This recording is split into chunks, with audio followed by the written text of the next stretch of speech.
Good morning students. आज के video lecture में हम फंजाई के सब डिवीज़न ड्यूटेरोमाइकोटेना के सदस्य ऑल्टरनेरिया का अध्ययन करेंगे। ऑल्टरनेरिया विभिन्न पादपों की पत्तियों पर डार्क स्पॉट्स या लीफ स्पॉट्स उत्पन्न करने वाला कवक है। ड्यूटेरोमाइकोटेना के सदस्यों को सामान्यतः फंजाई इम्परफेक्टाई अथवा अपूर्ण फंजाई के नाम से भी जाना जाता है। यह एक महत्वपूर्ण क्वेश्चन है जो कि पूछा जाता है, फंजाई इम्परफेक्टाई से आप क्या समझते हैं तथा यह कौन सी क्लास का या सब डिवीज़न का लाक्षणिक गुण है। तो यहाँ मैं आपको विस्तार से समझाती हूँ। सब डिवीज़न ड्यूटेरोमाइकोटेना में सम्मिलित होने वाले सदस्यों के जीवन चक्र में केवल एसेक्सुअल या इम्परफेक्ट स्टेज को ही खोजा जाना संभव हो सका है। इनके जीवन चक्र की सेक्सुअल स्टेज अथवा परफेक्ट स्टेज अभी तक नहीं खोजी गई है, क्योंकि सेक्सुअल स्टेज की खोज के अभाव में इनका जीवन चक्र अपूर्ण है। अतः इन फंजाई को फंजाई इम्परफेक्टाई के नाम से जाना जाता है। ड्यूटेरोमाइकोटेना में वे सभी कवक सम्मिलित कर लिए गए हैं जिनकी सेक्सुअल स्टेज अभी तक नहीं खोजी गई है। सम्मिलित होने वाले यह कवक मेस्टिगोमाइकोटेना, एस्कोमाइकोटेना तथा बेसिडियोमाइकोटेना के सदस्यों के साथ समानता दर्शाते हैं। जैसे ही इनके जीवन चक्र में परफेक्ट स्टेज खोजी जाएगी, वैसे ही इन सदस्यों को इनके एप्रोप्रिएट ग्रुप में शिफ्ट किया जा सकता है या ट्रांसफ़र किया जा सकता है। तो आप समझ गए होंगे कि ड्यूटेरोमाइकोटेना में वे सभी सदस्य कृत्रिम रूप से इकट्ठे कर दिए गए हैं जिनके जीवन चक्र की सेक्सुअल अवस्था ज्ञात नहीं है।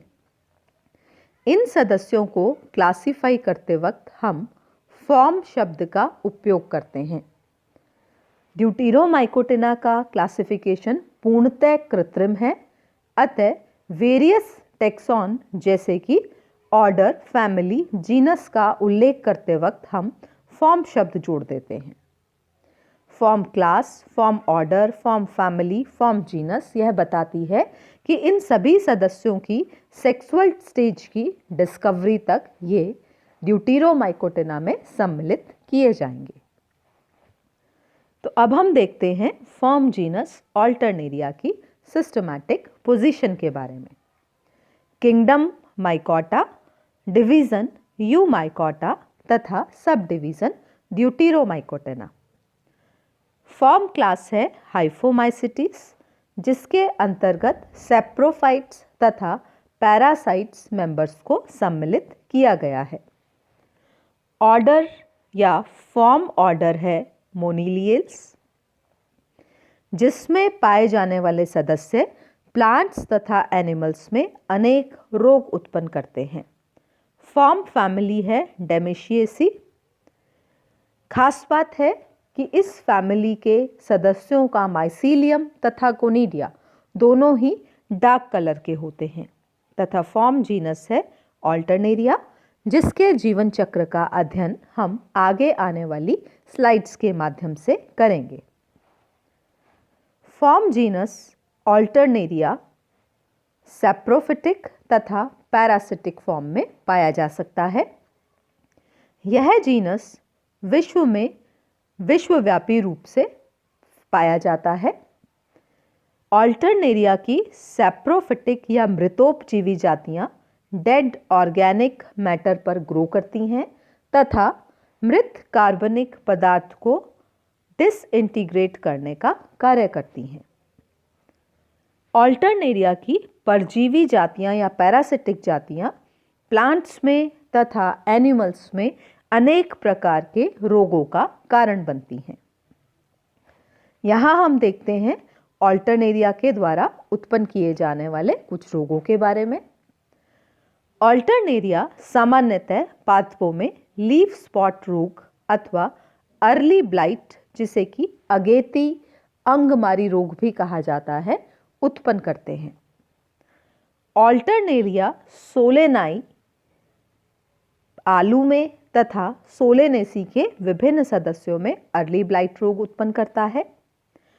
ऑल्टरनेरिया ब्रेसिकी क्रूसीफेरी के सदस्यों जैसे कि सरसों, गोभी इत्यादि में लीफ स्पॉट रोग उत्पन्न करता है तथा ऑल्टरनेरिया ट्रिटिसिना गेहूं के सीडलिंग्स में लीफ ब्लाइट रोग उत्पन्न करता है। इस रोग के सिम्टम पादपों की पत्तियों पर अपीयर होने शुरू होते हैं। स्मॉल येलोइश ब्राउन कलर के धब्बे नजर आने शुरू हो जाते हैं। पत्तियों पर यह धब्बे धीरे धीरे कंसेंट्रिक रिंग्स या संकेंद्रीय वलयों का निर्माण करना शुरू कर देते हैं। इन्हें टारगेट बोर्ड रिंग्स भी कहा जाता है। डिजीज की वजह से पत्तियों में प्रकाश संश्लेषण का एरिया कम हो जाता है। इस प्रकार से आप देख रहे हैं, संकेंद्रीय वलय आपको नजर आ रहे हैं। प्रकाश संश्लेषण का एरिया कम होने की वजह से पत्तियों में पर्याप्त मात्रा में भोजन नहीं बन पाता, जिससे यह पत्तियां सूख जाती हैं, मुरझा जाती हैं। अब हम बात करते हैं वेजिटेटिव संरचना या ऑल्टरनेरिया की कायिक संरचना के बारे में। ऑल्टरनेरिया में प्लांट बॉडी माइसीलियम के रूप में पाई जाती है। माइसीलियम शाखित होता है तथा सेप्टेट होता है। इसका कलर प्रारंभ में लाइट ब्राउन लेकिन धीरे धीरे डार्क ब्राउन तथा ब्लैक होता जाता है। कोशिकाएं मल्टी न्यूक्लिएट होती हैं। प्रत्येक कोशिका में 2 अथवा अधिक केंद्रक नजर आते हैं। संक्रमण की प्रारंभिक अवस्था में हाइफी इंटरसेल्युलर या अंतरकोशिकीय अवकाशों में पाए जाते हैं, परंतु जैसे जैसे संक्रमण उग्र अवस्था में पहुंचता है वैसे वैसे यह हाइफी कोशिकाओं के अंदर प्रवेश करके इंट्रासेल्युलर हो जाते हैं। यहाँ पर पुनः आप देख सकते हैं, आपको आलू की पत्ती नजर आ रही है। पत्ती पर ऑल्टरनेरिया के द्वारा उत्पन्न स्पॉट्स आपको नजर आ रहे हैं। संकेंद्रीय वलयों अथवा टारगेट बोर्ड रिंग्स के रूप में यह वलय पाए जा रहे हैं। यहाँ आप माइसीलियम की संरचना देख सकते हैं। सुस्पष्ट सेप्टा नजर आ रहे हैं तथा सेप्टा के द्वारा यह माइसीलियम अनेक कोशिकाओं में विभक्त हो गया है। प्रत्येक कोशिका में केंद्रक 1 से अधिक हैं या मल्टी न्यूक्लिएट कंडीशन पाई जा रही है। अब हम बात करते हैं ऑल्टरनेरिया में पाए जाने वाले जनन या रिप्रोडक्शन की। क्योंकि यह ड्यूटेरोमाइकोटिना का सदस्य है अथवा फंजाई इम्परफेक्टाई है, अतः इसके जीवन चक्र में सेक्सुअल अवस्था या लैंगिक स्टेज को अभी तक नहीं खोजा गया है। जनन एसेक्सुअल या अलैंगिक जनन के द्वारा ही संपन्न होता है। अलैंगिक जनन के दौरान कोनिडिया का निर्माण होता है जो कि बहिर्जात रूप से बनते हैं। ऑल्टरनेरिया के कोनिडिया बाहर की तरफ बनते हैं। यह एकल अथवा श्रृंखला के रूप में बनते हैं तथा इनका निर्माण कोनिडियोफोर नामक संरचना पर होता है। कोनिडियोफोर अनडिफरेंशिएटेड संरचनाएं होती हैं जो कि संक्रमित पत्ती की स्टोमेटा से बाहर की तरफ निकलती हैं। ऑल्टरनेरिया के कोनिडिया डार्क कलर के होते हैं। यह बहुकोशिकीय तथा म्यूरिफॉर्म होते हैं। ये दोनों ही पॉइंट्स आपको बहुत अच्छे से ध्यान में रखने हैं क्योंकि ऑल्टरनेरिया के कोनिडिया के द्वारा ही इसको अच्छे से पहचाना जाता है। अभी तक फंजाई के बाकी जितने भी सदस्य आपने पढ़े सभी में आपने एक कोशिकीय कोनिडिया पढ़ा, जबकि ऑल्टरनेरिया में पहली बार आप देख रहे हैं मल्टी सेल्यूलर या बहुकोशिकीय कोनिडिया पाया जाता है जिसकी की एक विशेष आकृति होती है जिसे म्यूरिफॉर्म कहा जाता है। इस कोनिडिया में सेप्टा पाए जाते हैं। यह ट्रांसवर्स तथा लॉन्गिट्यूडिनल दोनों ही प्रकार के होते हैं। सेप्टा की संख्या 5 से 10 होती है। कोनिडिया के बाहर की तरफ डबल लेयर्ड वॉल पाई जाती है, जिसमें आउटर वॉल पिगमेंटेड होती है या इसमें वर्णक उपस्थित होते हैं।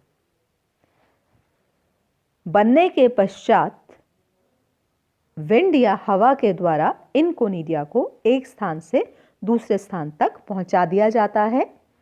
कोनिडियोफोर से डिटैच होने के बाद ये जर्मिनेट होते हैं। ह्यूमिड कंडीशंस इनके जर्मिनेशन में सहायता करती है। प्रत्येक कोनिडिया से 5 से 10 जर्म ट्यूब्स निकलती हैं, जो कि उपयुक्त माध्यम पर पहुंचने पर या होस्ट पत्ती पर पहुंचने पर जल्दी ही उसके स्टोमेटा के द्वारा उसके अंदर प्रवेश कर जाती है तथा पत्ती की इंटरसेलुलर स्पेसेस में नए माइसीलियम का निर्माण कर देती है। तो इस चित्र के माध्यम से आप ऑल्टरनेरिया के कोनिडिया को अच्छे से जान सकते हैं। यहाँ पर आप देख रहे हैं अनब्रांच्ड कोनिडियोफोर और श्रृंखला के रूप में कोनिडिया का निर्माण हो रहा है। इस एक कोनिडिया में आप देख सकते हैं कि आपको अनेक प्रकार के ट्रांसवर्स तथा लॉन्गिट्यूडिनल सेप्टा नजर आ रहे हैं, जिसकी वजह से प्रत्येक कोनिडिया मल्टीसेलुलर या बहुकोशिकीय नजर आ रहा है। कोनिडिया की एक पर्टिकुलर आकृति है जिसे कि म्यूरिफॉर्म कहा जाता है।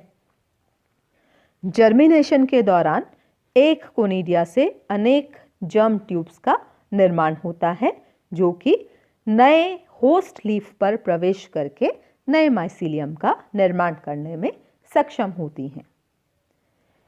इस प्रकार ड्यूटेरोमाइकोटिना का यह सदस्य बहुत ही सिंपल तरीके से अपना लाइफ साइकिल कंप्लीट कर लेता है। इसकी परफेक्ट स्टेज अभी तक खोजी नहीं गई है। अब हम बात करते हैं ऑल्टरनेरिक एसिड की। ऑल्टरनेरिक एसिड इस ऑल्टरनेरिया फंगस के कल्चर फिल्टरेट से अलग किया गया एसिड है। यह माना जाता है कि इसी ऑल्टरनेरिक एसिड की उपस्थिति की वजह से ही रोगजनकता ऑल्टरनेरिया में पाई जाती है या यह कवक विभिन्न प्रकार के पादपों में रोग उत्पन्न करने की क्षमता रखता है। तो इस प्रकार आपने ड्यूटेरोमाइकोटिना के फंजाई इम्परफेक्टाई ऑल्टरनेरिया के लाइफ साइकिल का अध्ययन किया, जो कि बहुत ही सरल प्रकार का लाइफ साइकिल है। एग्जामिनेशन में अक्सर फॉर्म जीनस तथा ऑल्टरनेरिया की कोनिडिया की संरचना पूछ ली जाती है। इसकी कोनिडिया की मल्टीसेलुलैरिटी तथा म्यूरिफॉर्म स्ट्रक्चर इसे विशिष्ट बनाती है। धन्यवाद।